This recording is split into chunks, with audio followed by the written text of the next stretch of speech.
এখানে কোরবানির মাংসের এক পোলটা মাংস বের করছি, এখান থেকে অর্ধেক নিয়ে আমি সিদ্ধ করব। তো আজকে রান্না করবো না, সিদ্ধ করে আমি খাবো পাহাড়িদের মতো।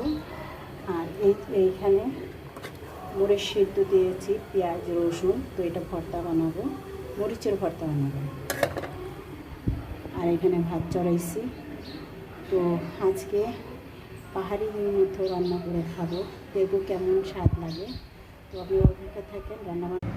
তো এই যে আমার ভাত রান্না হয়ে গেছে।